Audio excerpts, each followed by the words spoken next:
Assim que eu recebi esse material, eu entreguei para a Polícia Federal ainda um xerox de cópia autenticada. A Polícia Federal, de posse daquilo, disse que não poderia saber se era verdadeiro ou falso, visto ser ainda de xerox. Aí ele pressiona o Newton para que o Newton entregue a lista original. E o Newton, então, num dia quando todo mundo dizia a lista é falsa, este homem, o Newton Monteiro, é um estelionatário, um falsificador. Quando todo mundo dizia isso, vai o senhor Newton, vai e entrega à Polícia Federal original. A verdadeira lista de Furnas, ela foi apreendida pelo Praxedes em 2006. Ela foi apreendida após o Roberto Jefferson denunciar o esquema. E o Milton Monteiro foi levar a lista na Polícia Federal, o Praxedes tomou a lista dele e apreendeu. Esta lista foi entregue por Newton Monteiro na sede da Polícia Federal aqui em Minas Gerais, e depois de mais ou menos um mês, feito o exame grafotécnico, a Polícia Federal detectou então que ela era verdadeira e autêntica. A assinatura é do Dimas, o documento foi impresso, todas as folhas na mesma impressora, tem lá a mesma marquinha das impressoras, então não tem nenhum sinal de adulteração, então não há dúvida de que a lista era verdadeira. A estrutura policial de Minas Gerais a serviço do PSDB simulou a existência de outras listas que eram falsas. Realmente as outras eram falsas, mas foi falsificado por eles.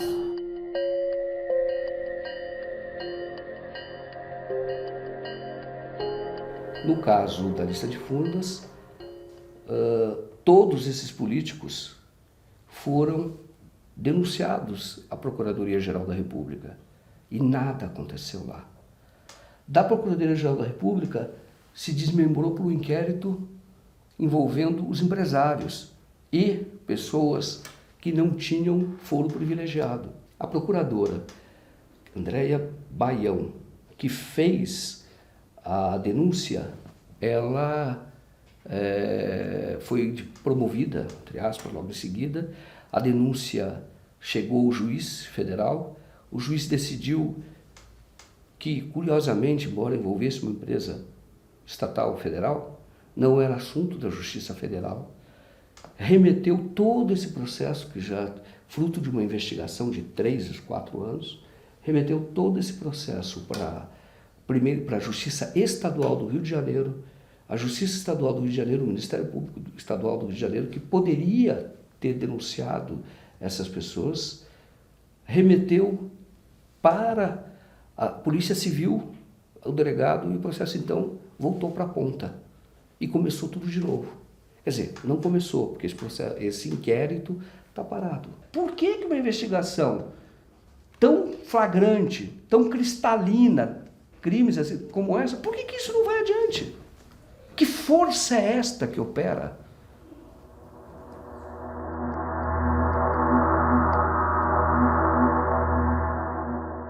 Na época em que o Aécio se prepara para disputar a eleição, em 2014 para presidente, ele já estava circulando, já estava com a pré-campanha dele na rua. Você tem, alguns meses antes, você tem o Newton Monteiro preso. Newton Monteiro é quem conseguiu essa lista e entregou a original à Polícia Federal.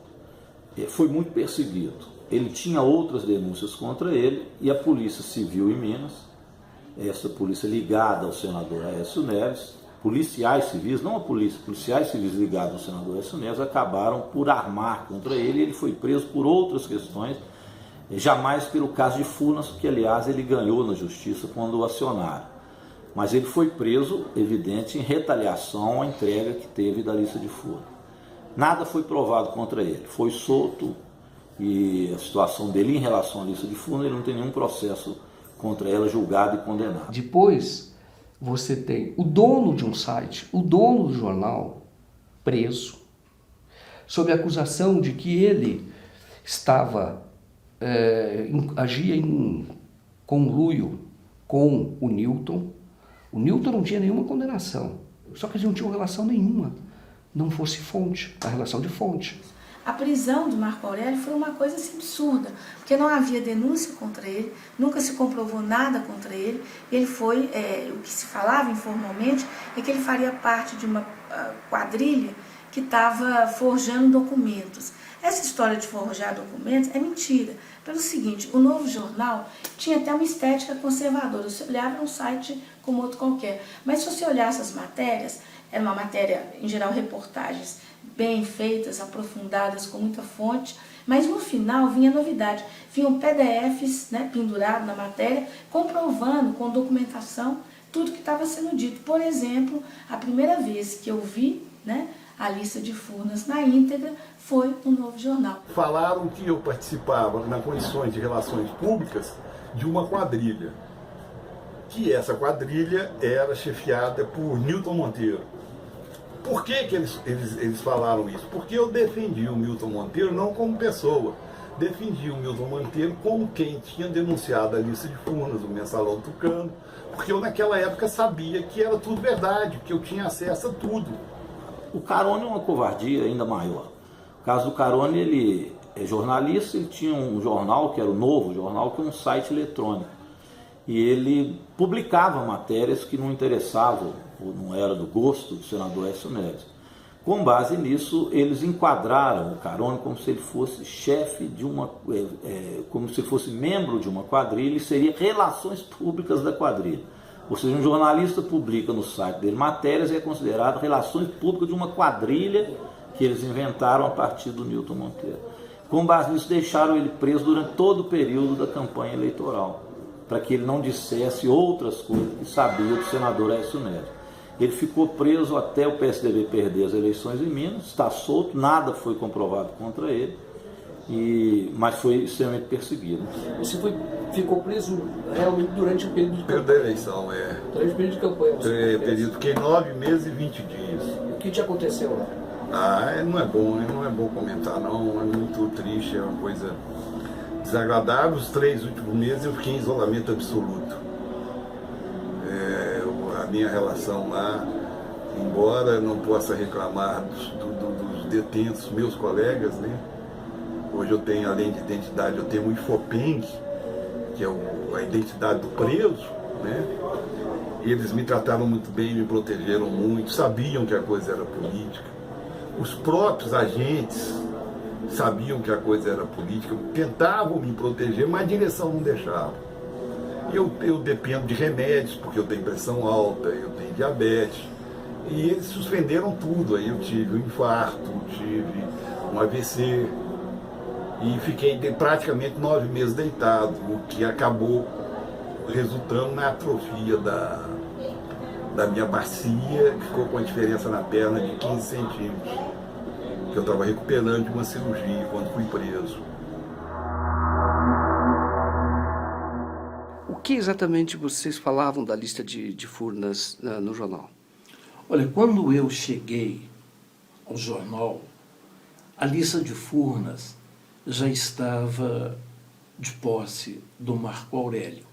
E havia uma campanha generalizada dos tucanos no sentido de dizer que a lista era falsa, quando nós tínhamos uma cópia do laudo da Polícia Federal dizendo que era verdadeira. E não é cabível crer que a Polícia Federal do Brasil ia falsificar, ou melhor, ia atestar como válido um documento falso. E foi essa lista que o Carone, o Novo Jornal e o Geraldo Elísio publicaram em primeira mão.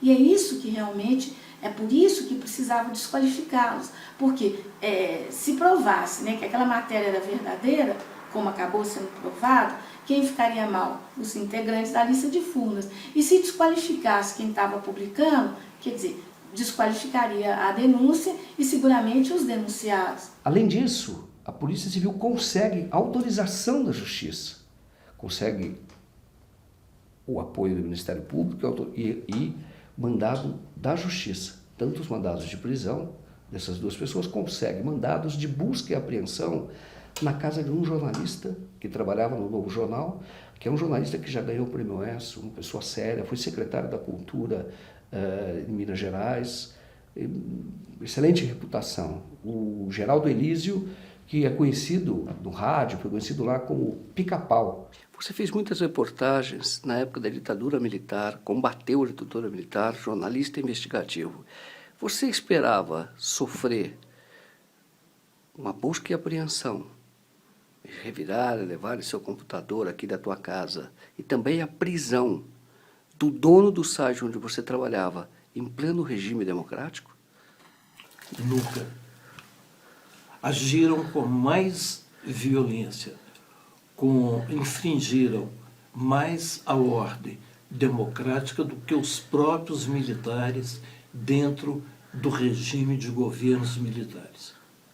Na verdade, o que se pretendia era destruir a reputação dos dois, quase de uma forma tipo assim, olha, preste atenção, tá? Os patrões estão cooptados, grande parte dos jornalistas também, e aquele que se atrever a botar a cabeça para fora, olha o que vai acontecer com ele. Além disso, também tem a Justiça autoriza, a Polícia Civil pede, o Ministério Público concorda, a polícia autoriza o mandado de busca no advogado do Newton e do Carone.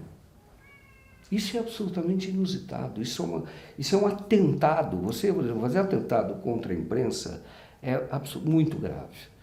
Você entrar na casa de um advogado e no escritório dele fazer busca e apreensão é tão grave ou talvez mais grave do que isso. Porque existe realmente o advogado, ele tem segredos dos seus clientes. E você, a não ser que o advogado esteja envolvido em crime diretamente, você não pode fazer isso. E isso foi feito lá. Quem mexeu com lista de furna aqui em Minas foi perseguido. Eu quase tive mandato cassado, os outros dois foram presos, sendo que o Carone por pouco não tinha um infarto e morria na cadeia.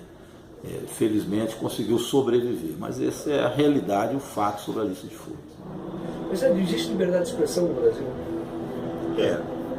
Existe, teoricamente existe liberdade de expressão, sim. Ou deveria existir. Mas no Brasil, o que eles não conseguem censurar através da censura econômica, eles censuram através da censura judicial, em último caso, na prisão. Essa é a verdade sobre o Brasil hoje. Isso aconteceu em Minas. Isso aconteceu em Minas não foi há muito tempo atrás. Isso aconteceu em Minas no ano passado. Isso aconteceu em Minas no ano retrasado. Faz muito pouco tempo.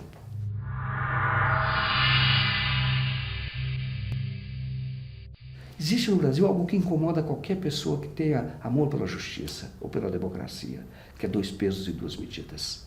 Se você investiga todo mundo. Não passa a mensagem que você está passando hoje, de o seguinte, se você se envolver com um determinado grupo político, você vai ser massacrado. E se você se envolver com outro grupo político, você será poupado. Isso vai destruir a democracia no Brasil. Ô Dilton, você estaria disposto a fazer uma delação premiada? Eu já estou a caminho de fazer um acordo muito grande. E para você fazer esse acordo, você precisa do quê? Eu preciso que meus casos sejam federalizados, pegar todos esses inquéritos que eles me indiciaram e me denunciaram e levar tudo para a Polícia Federal e fazer perícia da Polícia Federal. Porque eu confio na Polícia Federal. Tenho esperança porque agora esses 3 fatos se ligaram. A lista de furnas, a denúncia da doutora Andréia Baião e agora a denúncia do delator Alberto Youssef. Quando as 3 se interligaram, eu entreguei, junto com o deputado federal Padre João e o deputado Adelmo Leão, a lista nas mãos do doutor Janot. Explicamos para ele, tintim por tintim, isso que eu estou falando aqui. Levamos as provas e conclusões.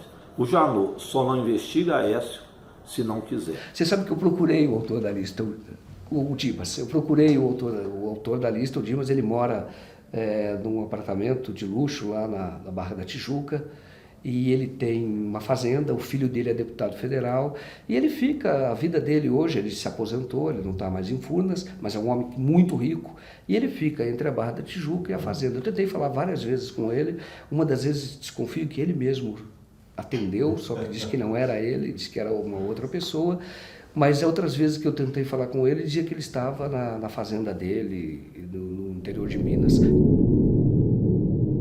Enfim, ele está livre, leve, solto, é o Dr. Dimas, respeitado por muita gente.